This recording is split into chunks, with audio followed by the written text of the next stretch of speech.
Okay, we should be recording. Are you recording? Yes. All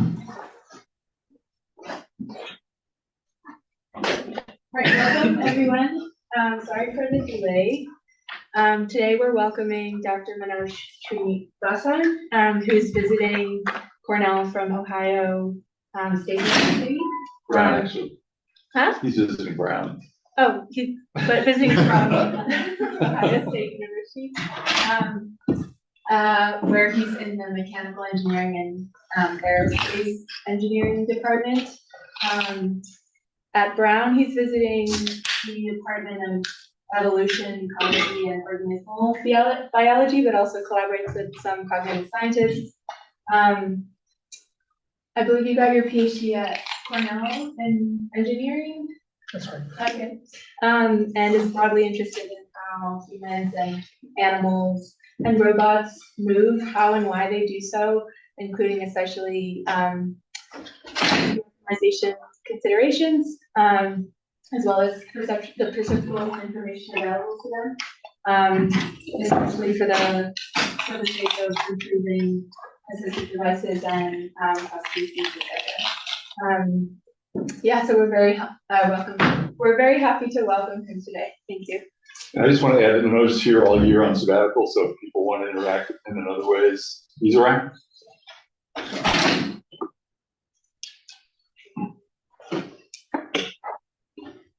Am I connected when he's wrong or not? Okay. Yeah, I think you should leave that in. Yeah. Give it a sec, it'll come back. Okay. Or it did a second ago. It's an infinite hallway. Is it okay? Want to come back in? Yeah. Did it just do that spontaneously? Well, I touched it.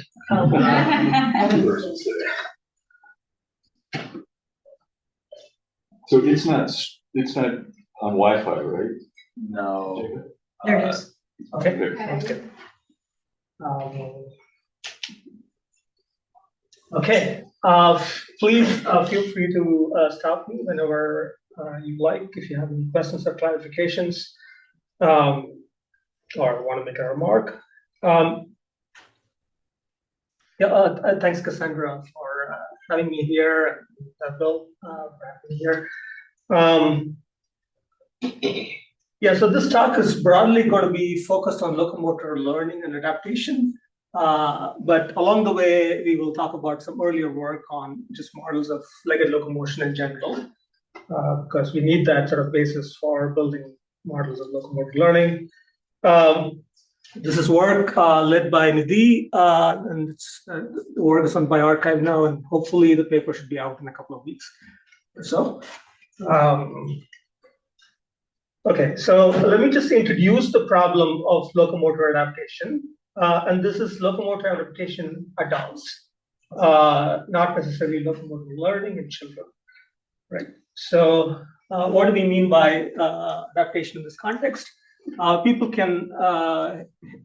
people with no movement disorders can walk and run on a variety of different terrain, circumstances, and so on. For instance, we can walk over ground, walk on a treadmill at a bunch of different speeds. This is an experiment that we'll talk about more later on, but this is called a split belt treadmill, in which there are two belts potentially going at different speeds. And people sort of naturally adapt to this in a very stereotypical manner. You can add masses to different parts of the body, and your gait changes in predictable ways. Similarly, if you put a person on a slope, your gait changes, their gait changes in predictable ways, and so on and so forth. And there's a lot of recent interest in building robotic exoskeletons and prostheses to provide assistance to people. And again, now the person is interacting with the device with its own dynamics, the robotic exoskeleton, for instance. And there's an adaptation transient where people take some time to adapt to this new circumstance, right? So these are all examples of locomotor adaptation. Just to drill down a little bit more into the kind of phenomena that we might want to study or try to predict or capture in a locomotor adaptation model. If you make a person walk on a treadmill, and this is the input, this is the thing that we measure, output, if you will, you're changing the belt speed as a function of time. I think every 90 seconds or so, you keep it at one speed, change it within about 2 seconds to another speed, and so on. What do people do? If you decrease the speed suddenly, people slow down, of course, to not walk off the treadmill. And while slowing down, they change their step frequency. That's what's being plotted here. The step frequency decreases and increases pretty much in sync with the speed, right? People have done experiments in which you add a big mass to just one side of the body, for instance, 1 foot. This is now the input, which is added mass, no added mass. In the previous experiment, the person was continuously walking on the treadmill as the speed was changed. In this experiment, people were walking on the treadmill for a while, and then they got off the treadmill, you put on the mass, and got on the treadmill again with the additional mass for a while, and then you take the mass off again, and then continue to walk. And this is what people seem to do. We plot this thing called step length asymmetry, or these people, Prentice and Noble, plotted this thing called step length asymmetry, which is this is step length distance between 2 feet when the foot hits the ground, and this is another step length, and you take the difference between the 2 step lengths and divide by the sum. That's a measure of asymmetry, right? Difference by sum. It's a non-dimensional quantity. All the things that I plot, x and y axes, are non-dimensionalized, normalized by some quantity that has the same units. So 0.12 is, I think, 12% of leg mass or something like that. And 0.2 is 0.2% of leg length, for instance, or 0.2 times leg length. In any case, what you see here, this is the phenomena that we would like to come out naturally of a model. The phenomenon is the step length asymmetry is basically 0. In other words, people are walking symmetrically when there's no extra added mass. And then as soon as you add the extra added mass, people are walking with negative step length asymmetry. The negative part doesn't matter much. It's just some sign convention, but one step length is bigger than the other. And then that negative step length asymmetry goes roughly to 0, not quite, over the time span of a few minutes. There's a few minutes. And then you take the mass off, you see a big after effect. You get an asymmetry in the opposite direction. And then the after effect goes away, right? So that's the phenomenon. Yes, is the asymmetry, which is the longer step, the one with the mass or without the mass? I think the longer step is without the mass. Without the mass,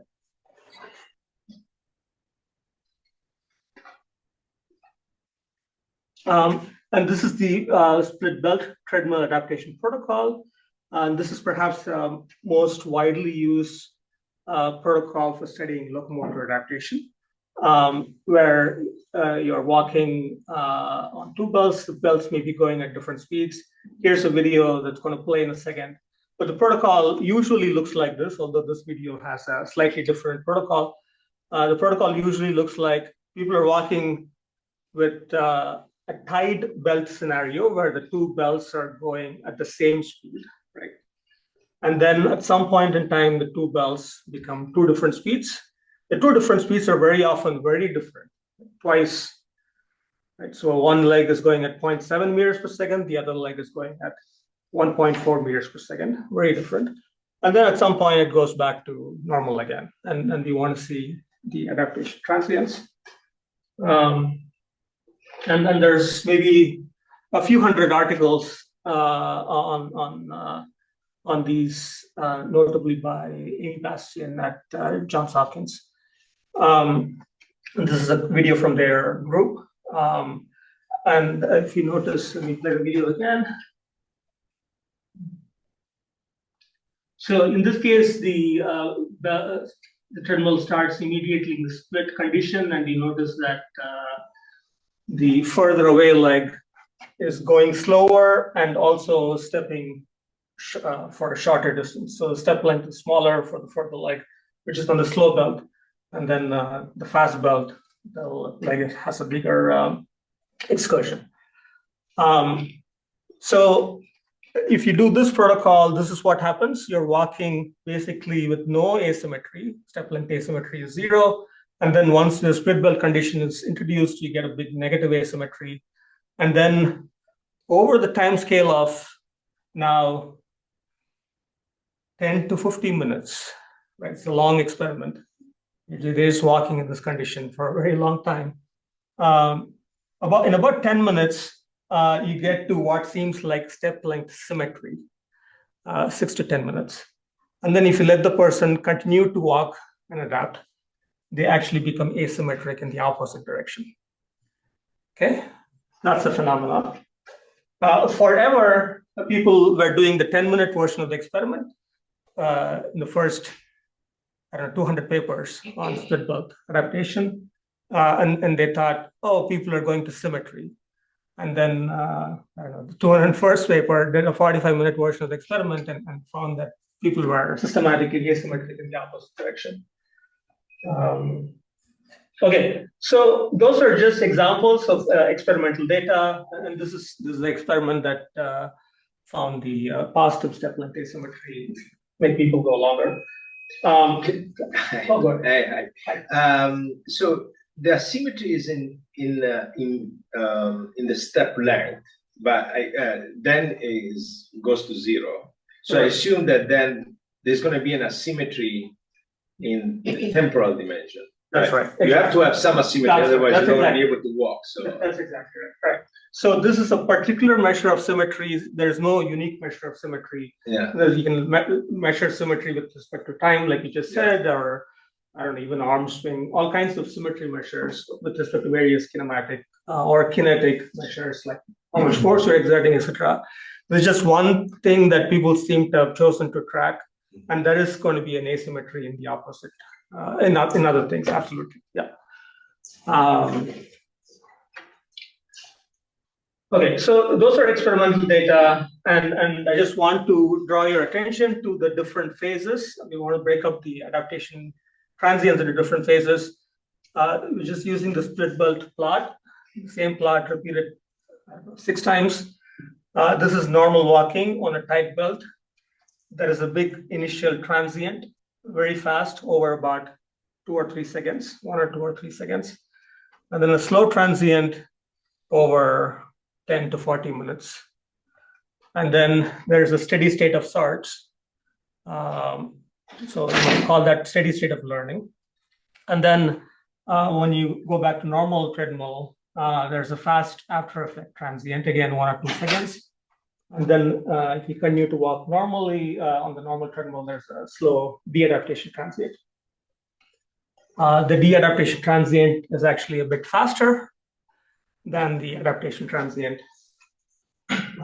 So what we would like is a mathematical model, conceptual model that is able to naturally account for all of these pieces.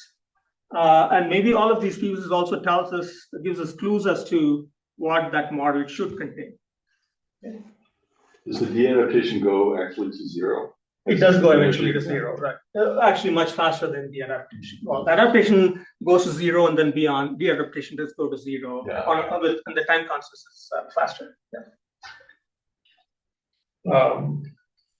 Maybe half even. Yeah. Okay, so that's a question.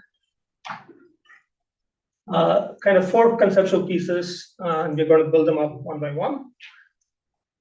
Sorry, can I ask another Yeah, question? of course. So if you then do, so you run a whole series of these things, right? And then you turn on the split belt a second time. Yeah. Is the adaptation faster the second time they experience it? Faster. So there's a memory. Future slide. Yep. Okay. Absolutely. Yeah. So there's lots of such phenomena. That's called savings, and then there's opposite phenomena, which is interference.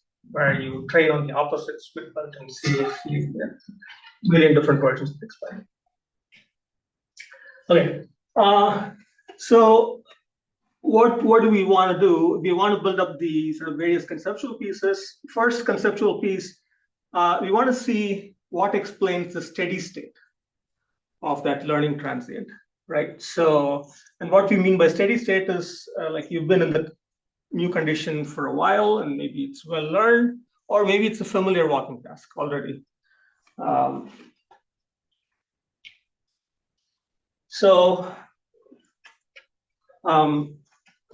explain the steady state, we want to maybe wonder about what the human nervous system might want to care about during walking.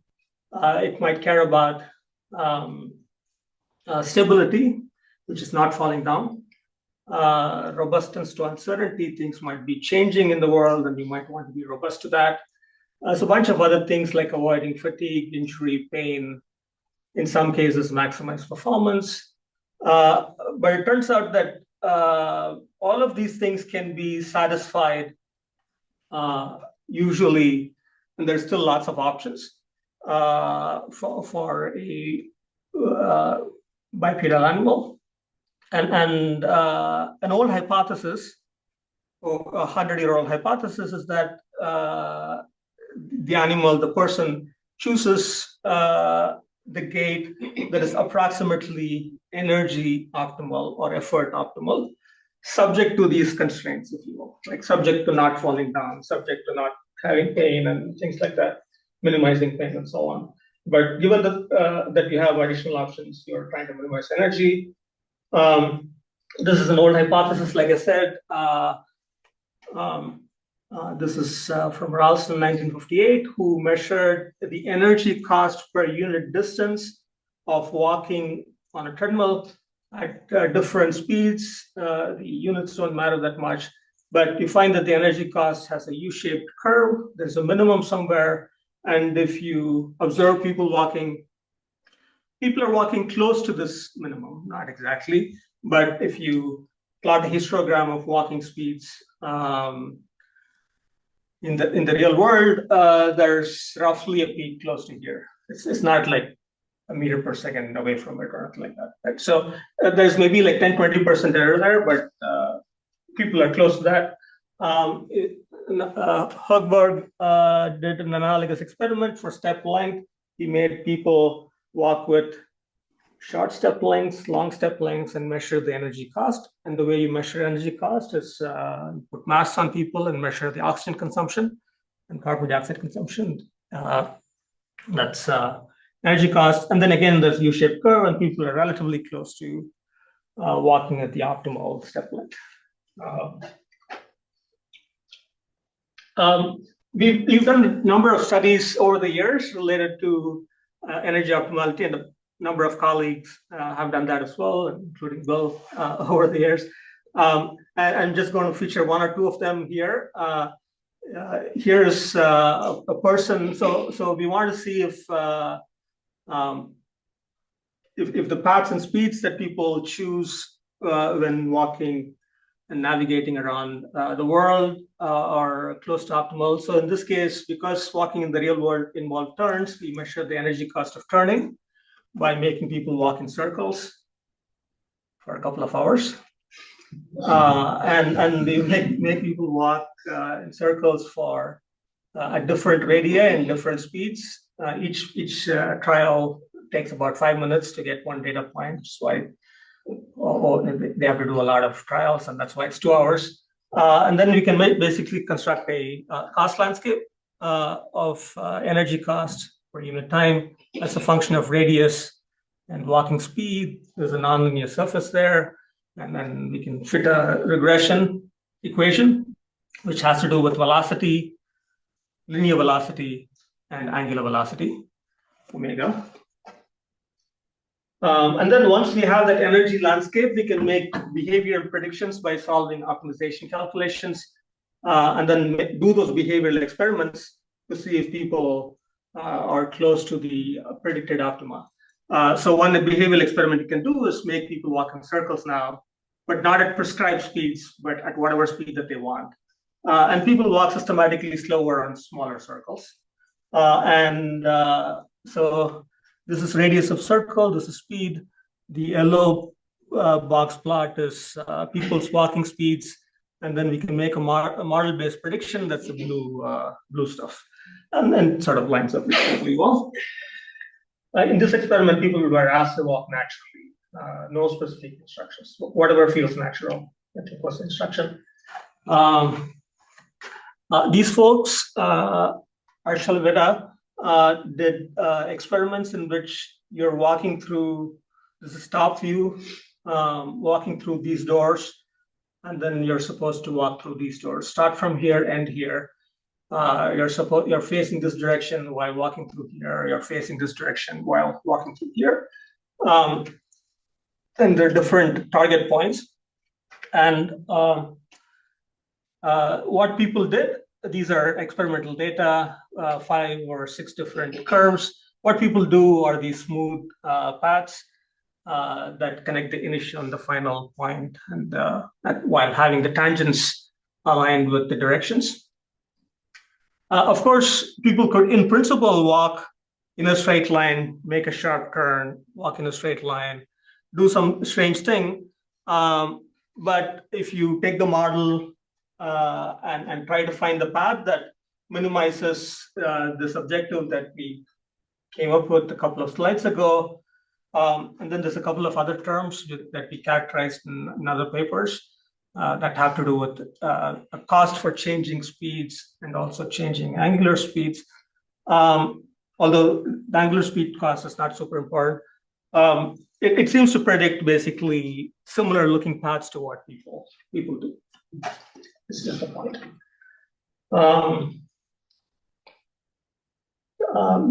Yeah, so I guess if you make people walk in corridors of different turn angles, sharp turn, shallow turn, people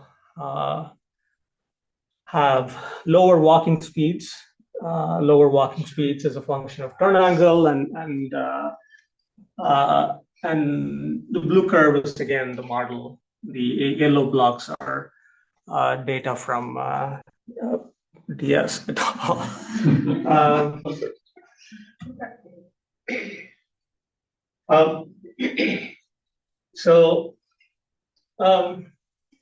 This is a different flavor of energy optimization calculation. In the previous couple of slides, we showed where we empirically characterized the energy cost as a function of some behavior variable like speed or turning radius, and then made predictions.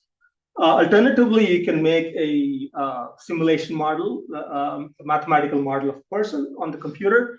And we can make a very, very simple model of a person with the point mass body and legs that all they can do is extend and contract.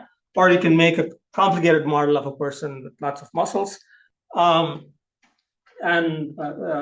perhaps a bit more realistic. And you can now ask the question for this model, for this simulation model, this mathematical model of a person, to walk a given distance at a given speed, what is the optimal trajectory? Like, how should the muscles fire? How should the legs extend and contract so that movement per given distance is minimized? The energy cost of movement per given distance is minimized. Right? So you can do those calculations. The simple model calculations takes a few seconds for a couple of steps. Like these kinds of calculations take maybe an hour or two on a computer. But we can do those calculations, and then what one gets is at low speeds, these optimization calculations naturally discover among all the different ways of moving, it discovers that the best way to move is something that looks like walking. And then if you ask for a higher speed gate, this is a really simple model predicts something that looks like hopping or something that at least has a flight phase. If you make the model a bit more realistic, you get more realistic running light gates. But the main idea is that we can have these biped models and then specify energy as the objective function being minimized, And that minimization calculation actually discovers, at least qualitatively, features that humans seem to exhibit. Okay. This is some other studies from our lab, and like I said, there's 100 other studies from lots of different other groups. We can study energy optimality in a rarely performed task, transient task, non-straight line task, gate transition tasks. And then what we're going to do right now is learning and adaptation. Okay, so any theory of adaptation should ideally explain how humans seem to achieve energy optimality, at least at steady state, with lots of practice.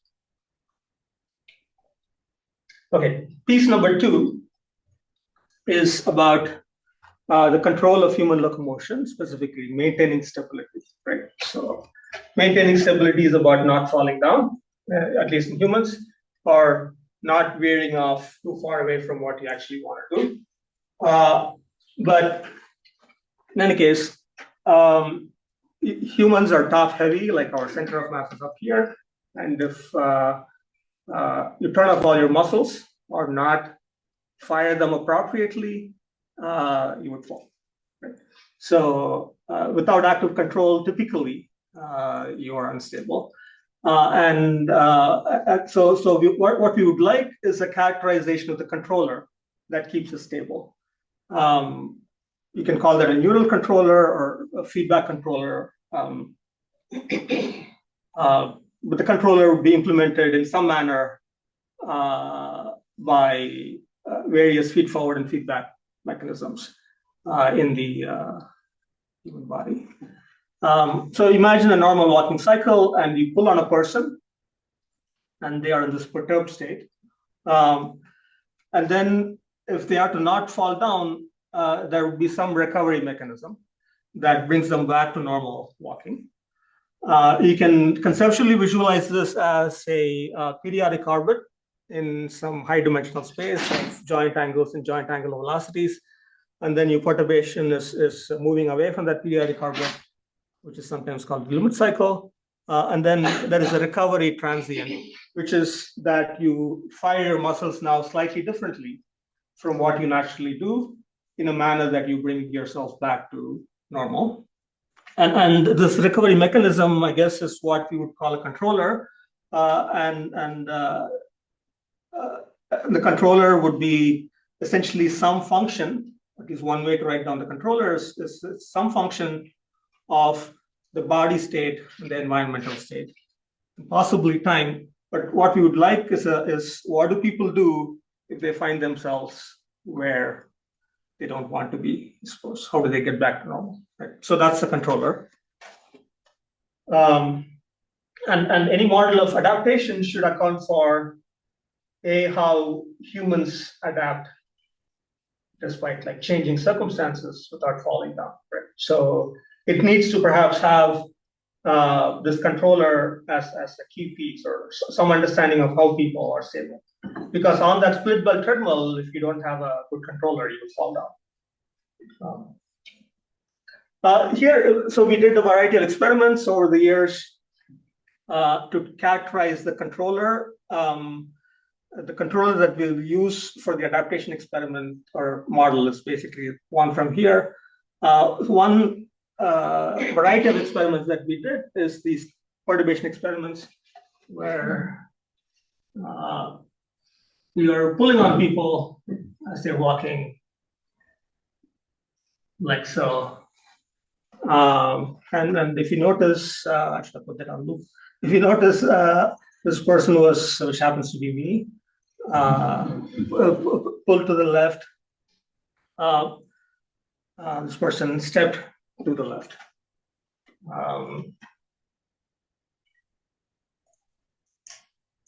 Right. So, and the reason why it makes sense, sort of well known for at least 50 years, that people roughly step in the direction of the fall, and we characterized it quantitatively. And the reason it makes sense to step in the direction of the fall is to well, if you're falling this way, if you've been pulled this way and you're falling this way, what do you need to do? You need to produce a restoring force this way. And one way to produce a restoring force is stick your leg in that direction so that the leg is angled this way. And if the leg is angled this way, the force it exerts in the body is the direction that you want it to be. Right. So we characterized how much people change their foot placement as a function of perturbations to the torso. We care about perturbations to the torso because most of the mass is up here, or effectively, you can think of the center of mass as being here. And it turns out that these very simple models, linear models, like where you place your foot as a function of what happens to the center of mass, is remarkably accurate, at least the sideways direction one. 85% of the variance in the sideways direction is explained by this very simple linear model. And the rest, people are also paying attention to other aspects of the body. So that's one aspect of the controller where you step. But the other aspect of the controller, at least for simple models, is how much you push off with the legs. Like you can think of walking in a very, very crude way as like how much you step, you swing, and then step somewhere, and then you push off with your trailing leg. And the force of push off is another key control variable in walking, and we characterize that in a similar way based on perturbations. So I showed a couple of different kinds of bipedal walking models. We're going to use a simple one to characterize the controller and then later adaptation.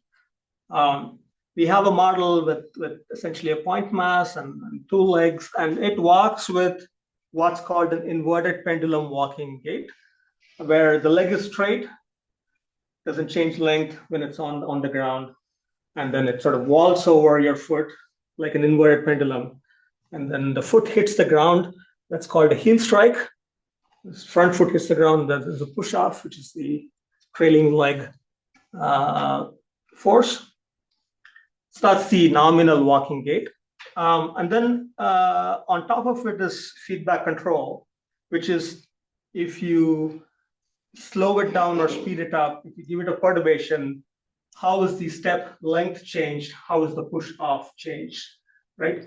In a manner that keeps you stable, in a manner that maintains stability. That's a feedback controller. I apologize that, can people in the back kind of see? Okay, sorry, the font is a bit small. I just copy pasted this from the paper. But you can think of like, if you're walking without perturbations, when your body is over the foot, you would be moving at some nominal speed. But because of a perturbation, if you're moving faster or slower, you would want to take a longer step length or a smaller push off or something. And the specific nature of the controller is that if you're moving faster, you would take a longer step length and you would reduce your push off, right? And then the moving faster can be inferred from two kinds of sensors. You can pay attention to optic flow, and that's now if you're walking on a treadmill in the lab, that would be perhaps optic flow relative to the lab, or if you're looking at the belt, maybe it's flow relative to the belt. So that's one source. Let's assume that people are not looking at the belt. People are just staring in front, and it's the walls that give you the optic flow. So vision is one source of how fast you're moving that can be used in feedback control. Another is proprioception, which is what are your joints doing, various joints doing roughly. And effectively, you can estimate very noisily, perhaps, the joint angle and the joint angular velocity. That gives you proprioception. And if you have joint angles and joint angular velocities, that has information to estimate the body velocity relative to the foot, right? So So the feedback controller actually has like a gain relative to vision as well as gain relative to, in other words, gain relative to the lab velocity, velocity of body relative to lab, also velocity of body relative to foot. One is given by vision, one is given by proprioception, although we're not explicitly modeling those two things. Okay, so that's the model of the controller. This feedback controller essentially keeps the model stable, right? The walking stable up to a point, right? For a class of perturbations, it would do the right control actions to make sure that the perturbations decay rather than grow over time. Yeah. Got another one. So, our ability to sense joint angle sucks, right? So I can the imagine, joint yeah. capsule, and we just don't have accurate measures. What we get is deviation from the resting length of the muscle, right? And so in gait, you know, those resting lengths are changing a Right. lot. But I think you get, you know, if you're perturbed, you get a deviation. You know, your muscles would get stretched.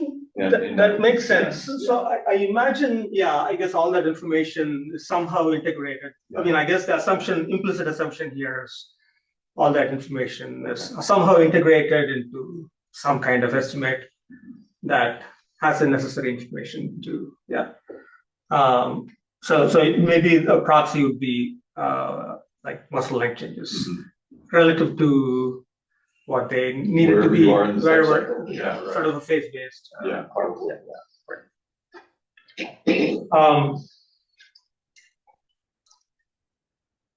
Okay, so those are two pieces. The fact that we seem to care about energy and want to minimize energy, and then that there is a relatively simple controller that keeps it stable. Those are two conceptual pieces that we now want to integrate into a model of locomotor adaptation. So the story so far, like I said, the steady state or familiar situation walking is captured roughly by energy optimality. And then we have a decent model of walking controller that responds to perturbations. So what I'm following.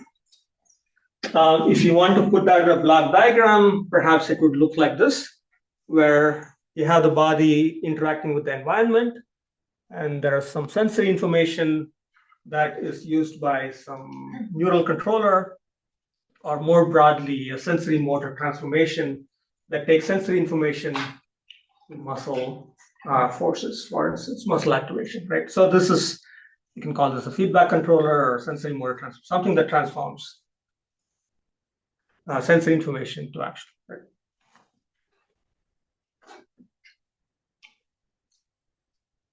Okay, so that's what we have. We added two more pieces. Just to give a little bit more, the model is that, body environment looks like that. The sensory motor transformation looks like this, where you use the control variables that you have control over, like in this case, step length and push off. There is a nominal value for like nominal step length and nominal push off, and you have no perturbation, that's U naught. And then S is the body state. S naught is the state that you want. And it's basically a simple linear controller, is what would be called in sort of engineering control theory terminology, where you change what you're doing linearly with respect to the state deviations. Okay. K is just a proportional constant or matrix that multiplies a set of states. So that's a linear controller. That's what was characterized in the previous couple of slides. K is all those coefficients that you saw a couple of slides ago. And you notice that this controller has these parameters, which is the nominal U, like what is the average step length, what is the average push off. And then it has also S naught, which is like what is the average body state during gait at any given phase. And then K are these feedback gains, these proportionality constants. So these are parameters of the controller. And what we add is basically a very simple reinforcement learning block, which improves performance. I realize that the word reinforcement learning has lots of perhaps different connotations in different fields. This is basically in this context, all it means is optimization, specifically gradual improvement. So it uses the sensory information to slowly improve performance, and then performance we're going to essentially improve energy. So this is basically something that tries to optimize energy, right? And our model of this reinforcement learner is essentially gradient descent. These parameters, and sorry, the font size is small, but these parameters, U naught, K, and S naught, are parameters of the controller. And we imagine that at every point in time, at every step, the body is trying to do something to improve energy, specifically in this case by gradient descent, right? So it's perhaps the simplest possible optimization algorithm that you can imagine. It also happens to be very popular these days with machine learning and so on. But we're just imagining that that's being done, and we'll elaborate on a hypothesis for how that might happen. And then there is another mechanism that I guess we're calling memory, which I'll gloss over for now.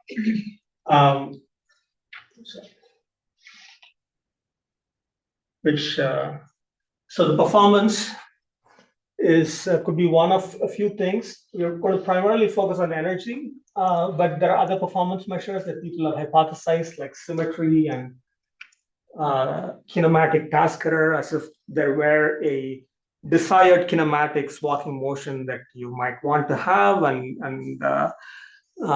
maybe you want to minimize error from some desired kinematics.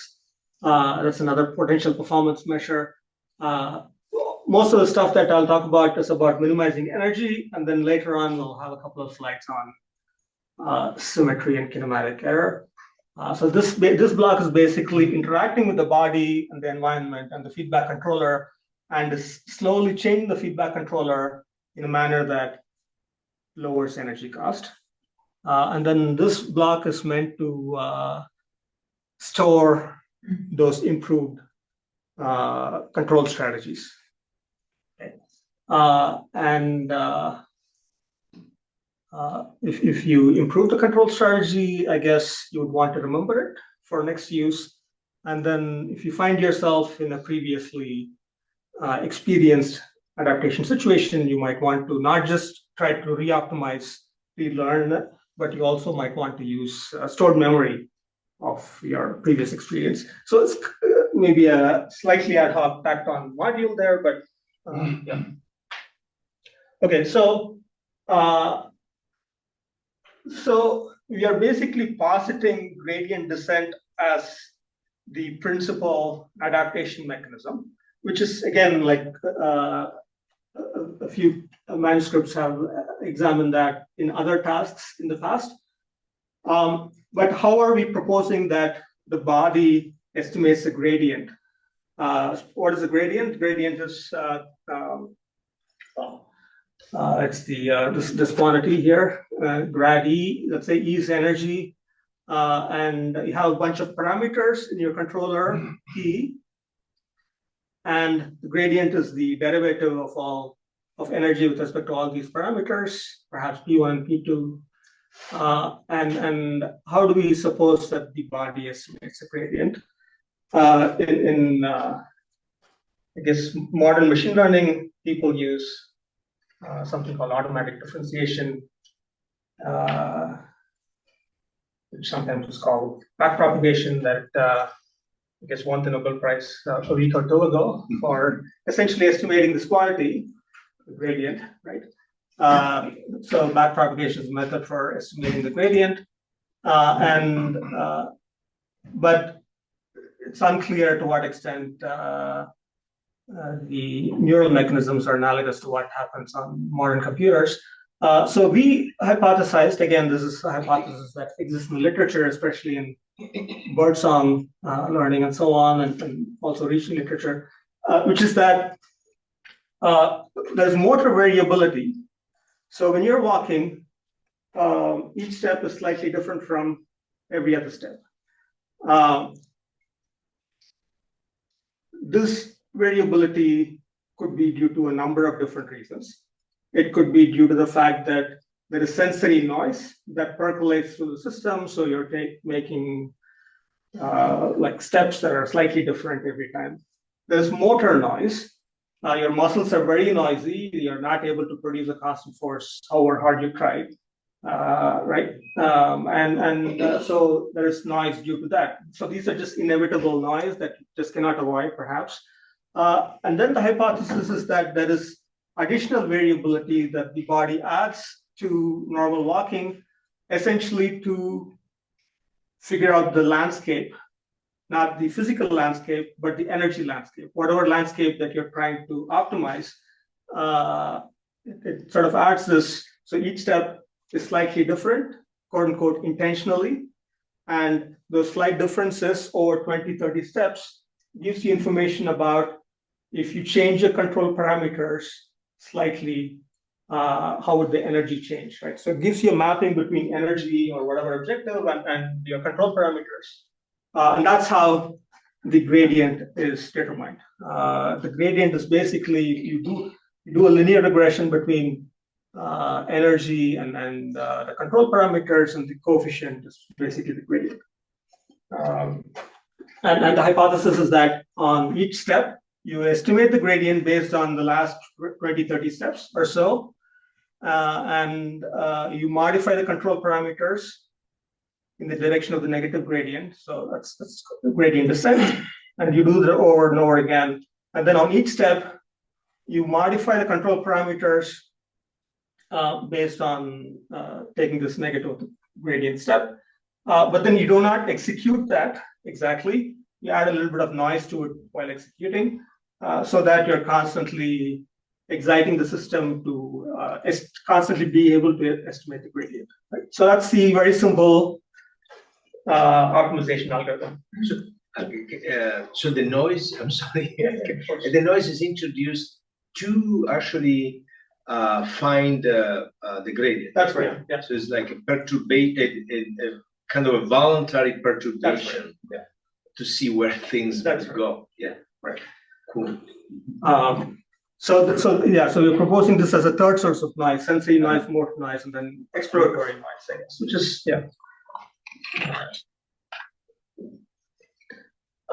this is just some mathematical details about the estimating the gradient. Like if J is the energy cost, let's say, of whatever performance, J will depend on the state on that step, the control parameters on that step. And if you infer a linear model between energy, state, and control parameters, G is basically the gradient with respect to the control parameters. And then you have to do other things to make sure that, so G is the gradient of energy with respect to the control parameters at a particular step. This is energy on that step. And then if you wanted to not just minimize energy on a particular step, but energy over a long time scale, you can do some additional stuff to estimate the gradient with respect to the steady state energy cost rather than the next step energy cost. We can talk more about this if there's any interest in that. Okay, so that's the model. We're just doing the gradient descent. We're changing the control parameters to improve. Actually, maybe I didn't quite describe the sequence of figures here. Maybe I should do that. Yeah, the idea is that you have these contours, energy contours, while walking normally. Each time you're walking with a slightly different set of parameters. And then when the world changes, the contours change, but you're still here. But by exploring in this neighborhood, you get a negative gradient direction, and hopefully you can track back to the new minimum. That's the idea. Okay. It's good to have a separation of timescales. Like the model naturally suggests that certain things do need to be separated.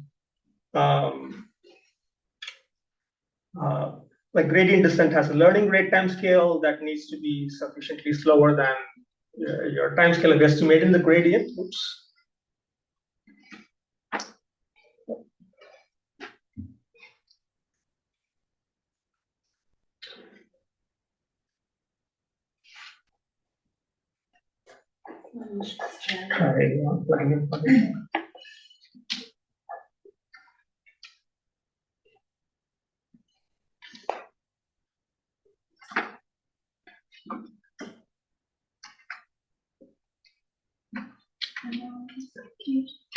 I guess we'll leave it on for a few seconds.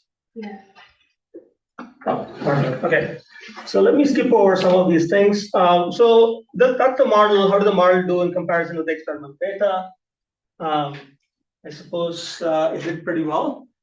This is experimental data. We call this split belt walking model. So this is experimental data of step length asymmetry. The model naturally does the right thing. It has the fast transient, slow transient, fast after effect, slow after effect. Like the thing, the model does the right thing in terms of energy cost, where the energy cost increases upon introducing the step filled with terminal and then slowly decreases because it's trying to minimize energy. And that's what we see in human data as well. When you add a big mass, in experiments, we saw this kind of pattern. That's roughly what you see in the model as well, where there's a big negative step length asymmetry and then which decays and then becomes positive and so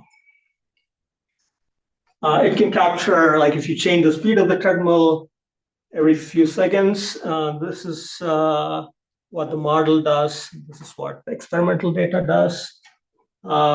We compared to, some people have done some exoskeleton experiments where there is a impulse every second or so, periodic impulse, and humans entrain to that impulse, periodic impulse. Entrain meaning they step in sync with the provided impulses, and the model entrains as well. Yeah.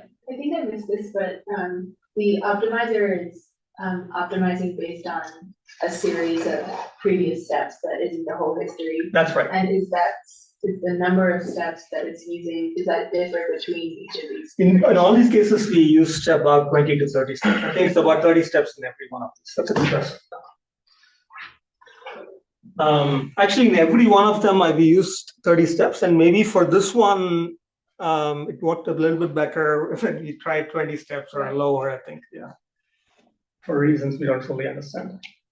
Okay, so we can try to understand, maybe I'll spend a couple of more minutes flying through a few slides. We can try to understand how the different transients are being captured.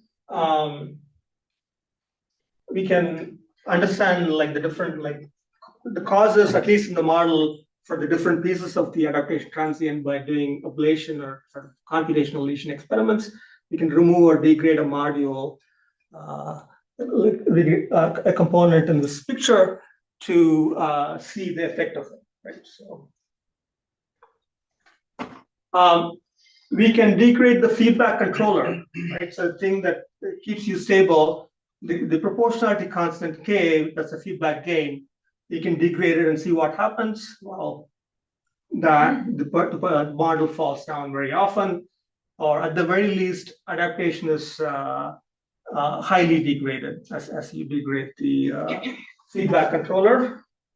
Like the solid line is default feedback gains, and then this is what degraded feedback gains. If you remove the gradient descent reinforcement learning, what happens? So this is normal, and then if you remove the gradient descent reinforcement learning, what happens is you get the initial transient, but then nothing happens after that. And then once you turn back the treadmill, you go back to normal, right? So these adaptation transients are not due to the feedback controller. Presumably they are due to the learner, the gradient descent learner, at least in the model, right?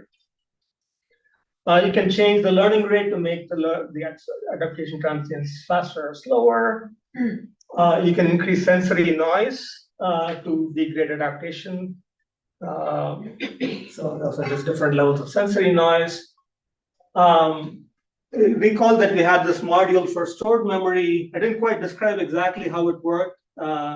We kind of made up some rules that tried to capture experimental data, but the rules basically capture some of these things that, for instance, Bill was bringing up. So if you, this is adaptation, this is de-adaptation.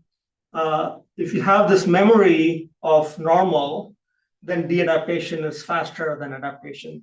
But if you have no memory of, like normal walking, you have a good memory, pre-learned strategy, you don't have to re-adapt to that thing. Essentially, it goes back faster because you're going toward memory while also doing gradient descent. Those two things sum together in our model. And then this is the second adaptation experiment that Bill asked. You have the split belt for a while, and then you have no split belt, and then split belt again. The second transient is faster than the first transient, a little bit in the model due to the same memory mechanism, and that's what people see in data. Malone and Bastian did these experiments where you split, tide, split, tide, split, versus, well, these are the same split, blue on top, red on the bottom, and then you do the opposite split where the you have the reversed treadmill speeds in between. And they found that they tried to see the effect on this final adaptation, whether this is faster or slower. And both in experiments and in the model, it's actually not significantly different. And then the reviewers asked us to do a prospective experiment. So we did a version of that, which I'll skip over. The model captures that. This is kind of interesting. This is another experiment that we did. The paper is mostly about prior experiments, but we did a couple of experiments to test our model. One of the predictions in the model is that if you now add belt speed noise, right? So the belts are not going, yeah. Are people waiting? It's about 1 o'clock. Okay, sounds good. Maybe I'll spend 30 seconds, or should I stop right now? Yeah, okay. So the model predicted that if you add bell speed noise, adaptation is degraded, which kind of makes sense. And then we didn't have an experiment. The reviewer said, oh, there's this other paper that actually suggested that bell speed noise increased adaptation. That's the next slide. And we were wondering, oh, what's the dichotomy or whatever there. So we did experiments with lots of bell speed noise and found that adaptation increased. And then we tested the model with lower levels of bell speed noise and adaptation increased. So it seems to be that the model is just very rich. It has these very non-monotonic behavior. Whether noise degrades or improves adaptation really depends on the amount of noise, how you add noise, etc. And both in humans and in the model, that seems to be true. So we can talk about alternative theories, which surprisingly capture some elements of the adaptation transients. One of the alternative theories is purely sensory recalibration, which is kind of interesting. Okay, maybe I'll stop there and just summarize by saying we talked about energy optimality as being able to explain a lot of steady state things. We talked about being able to characterize the human walk controller, the controller that keeps it stable, and then putting these two things together and then essentially adding a couple of different pieces that improve the controller to optimize energy constantly seems to capture a wide variety of adaptation phenomena. All I have.